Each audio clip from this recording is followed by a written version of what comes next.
का क्या कहा? प्रयोग किया, वीर घातनी का प्रयोग कर दिया। आप पिताश्री बेटा इंद्रजीत, कहिए पिताश्री। तो वह तपसी अब इस दुनिया में नहीं रहेगा। हे पिताश्री, यदि सूर्योदय हो जाए तो वह छोटा तपसी सदा के लिए सो जाएगा। बेटा इंद्रजीत, कहिए पिताश्री। अब यह रावण पूरी तरह से जीत चुका है, इसलिए मैं आदेश देता हूं राज्यसभा में हर्षोल्लास मनाया जाए। लोक की अप्सरा मेनका और रंभा को नृत्य के लिए उपस्थित किया जाए। जय पिताश्री, जय शंकर। जय शंकर।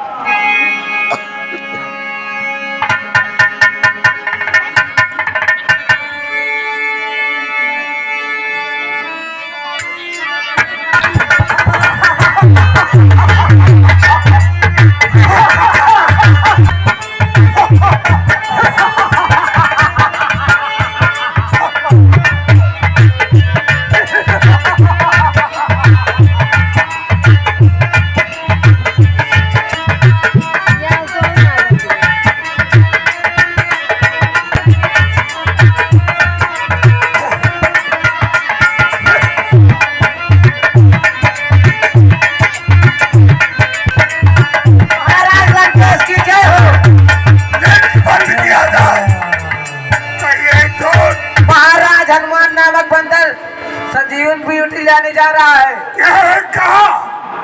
हनुमान नामक बंदर संजीवनी बूटी लाने के लिए धौलागिरी पर्वत पर जा रहा है। लंका नगरी के बहादुर नौजवानों, कहिए महाराज। हनुमान वीर है, वह असंभव को संभव कर सकता है। इसलिए मैं मायाधीश रावण माया की दुनिया में कालनेम को तीसरे स्थान पर रखता हूँ। कालनेम को हनुमान का रास्ता रोकने का आदेश दूंगा। कालनेम क्या हो?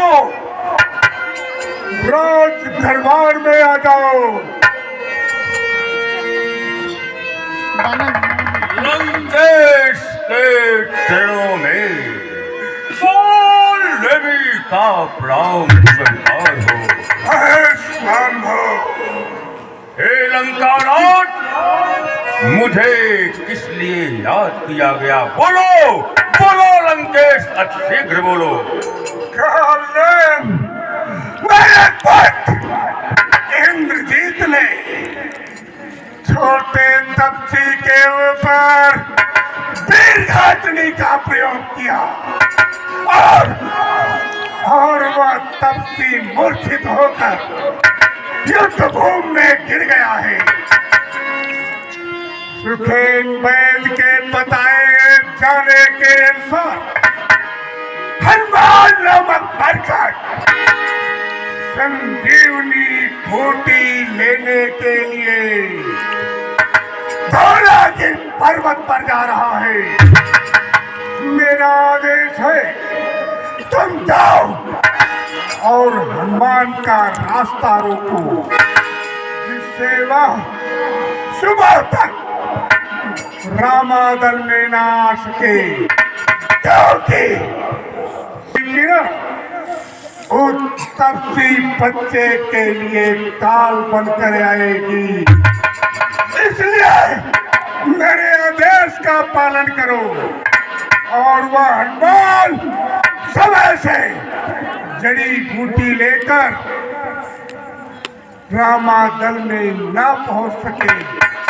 क्या मेरा आदेश है, इस इसका पालन किया जाए। हे लंकेश, आप चिंता ना करें, उस मरकट को यह काल नेमी अपनी माया में फंसाएगा। वह मरकट वही सुबह कर देगा या मैं उसे खत्म ही कर दूंगा। हे लंकेश, आप मुझे आदेश दे, आशीर्वाद दे। आदेश है काल नेम, आदेश है। जय लंकेश। जय शंकर। मुझे उस मरकट को अपनी माया में फंसाकर रोकना है। पहले तो मैं इस जल में विष मिला लिया हूँ, यदि उसे पिलाऊंगा तो वह समाप्त हो जाएगा।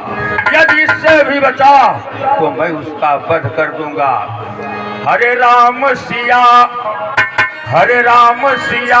भज पागल मनवा राम सिया भज पागल मनवा राम सिया, भज पागल मनवा राम सिया, भज पागल मनवा राम सिया, भज पागल मनवा राम सिया। हे राम नाम प्रहे लाद ने पुकारा, अरे पिता की लाश को फाड़ दिया।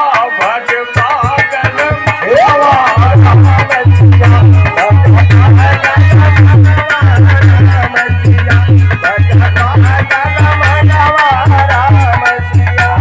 राम नाम द्रौपदी ने पुकारा, अरे चीर की ढेर लगाय दिया। भज पागल मनवा राम सिया, भज पागल मनवा राम सिया। पिता श्री राम। श्री भक्तराज, मैं यहाँ आकाश मार्ग से जा रहा था और मुझे प्यास लगी थी। हे कहिए पवन, तुम्हें प्यास लगी है? यह क्या भक्तराज, आप मेरा नाम भी जानते हैं? हे पवन सुत, मैं त्रिकाल दर्शी हूँ। यह भी जान रहा हूँ कि तुम कहाँ जा रहे हो। इस समय राम और रावण में भयंकर युद्ध हो रहा है और मेघनाथ द्वारा वीर घातने का प्रयोग हुआ है ना? हाँ भक्तराज, आप और- त्रिकालदर्शी हैं। और वह तुम्हारा छोटा तपसी लक्ष्मण बेहोश है। उसी के लिए तुम संजीवनी लाने जा रहे हो ना? हाँ भक्तराज। हे पवन सुत हनुमान, तुम्हें प्यास भी लग चुकी है। हाँ भक्तराज, मुझे प्यास भी लगी है और आपसे यही आग्रह है कि कृपया मुझे जल पिला दें और मैं तत्काल यहाँ से चला जाऊँ। ठीक है, तो यह कमंडल का जल पी लो और अपनी प्यास को बुझा लो। हे भक्तराज, क्या आपके कमंडल में जितना जल है इतने से मेरी प्यास नहीं बुझेगी? मुझे और अधिक जल की आवश्यकता है।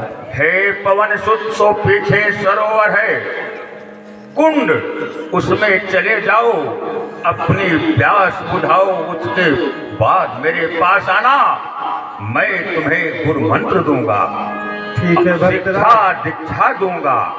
हे पवन सुत, जल्दी आना। ठीक है भक्तराज, मैं अभी आता हूँ। हरि राम नाम गजराज ने पुकारा, अरे ग्राह से फंद छुड़ाए दिया। भज पागल मनवा राम सिया, पितारा मनवा राम सिया, भज पागल मनवा राम सिया। राम सिया, भज पागल मनवा राम सिया। अरे राम नाम हनुमान ने पुकारा, सोने की लंका जलाए दिया। भज पागल मनवा राम सिया, भज पागल मनवा राम सिया। हे पवन सुत, सावधान, यह कपटी साधु भेषधारी कालनेमी है जो आपको विष मिले जल से मारना चाहता था, किंतु आपने जल नहीं ग्रहण किया, बहुत अच्छा किया। इससे सावधान हो जाओ। ठीक है, मैं अब इस काल नेमी को सबक सिखाता हूँ।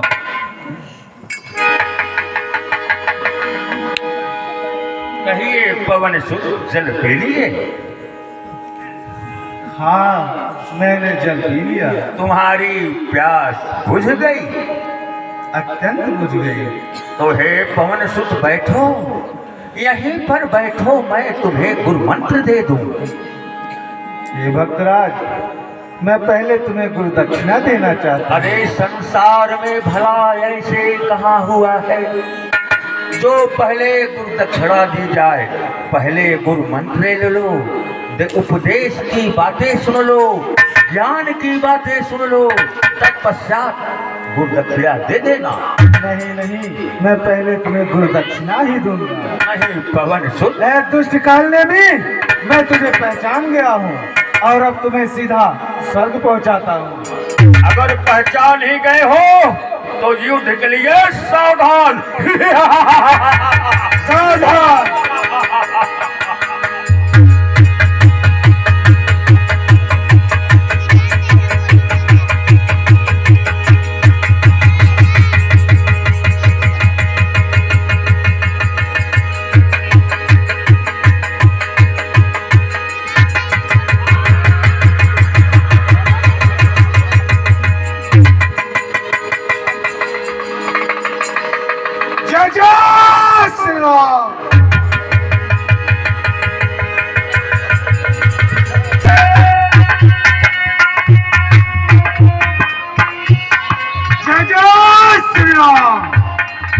इस वक्त मैं धौलागिरी पर्वत पर आ चुका हूँ और वैद्य जी के कथानुसार जो औसत बताई थी वह चमकती हुई दिखनी चाहिए, किंतु यहाँ तो यह समूचा पर्वत ही चमकता हुआ दिखाई दे रहा है और मुझे औसत की पहचान भी नहीं हो पा रही। ऐसा करता हूँ, समूचा पर्वत ही मैं लेके चलता हूँ। वैद्य जी खुद ही निरीक्षण करके देख लेंगे कि उसमें औसत कौन सी है। जय जय श्री राम।